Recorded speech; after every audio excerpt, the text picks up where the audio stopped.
এই এত সর্ষে ফুল, এই সোনামাকে দেখছি না বাগানে ঢুকলো, গেলটা কোথায়?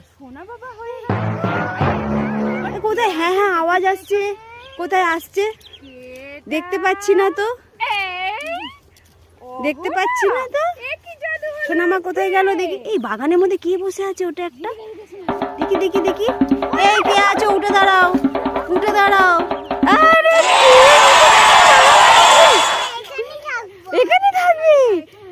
দেখেছিস কত ফুল? আমি তো তোকে খুঁজেই পাচ্ছি না ফুলের মধ্যে থেকে। আমি যে গাছগুলো নড়ছে কেন? দেখি দেখি দেখি, হাত ধরো হাত ধরো, শিগগিরি এসো। থাকবে? ওটো ওটো ওটো ওটো ওটো ওটো, দেখি হাত দাও হাত দাও হাত দাও, হাতটা দাও। আয় আয় আয়, শিগগিরি এসো। পাগলি গাছের মধ্যে ঢুকে বসে আছে, আমি তো খুঁজেই পাচ্ছি না।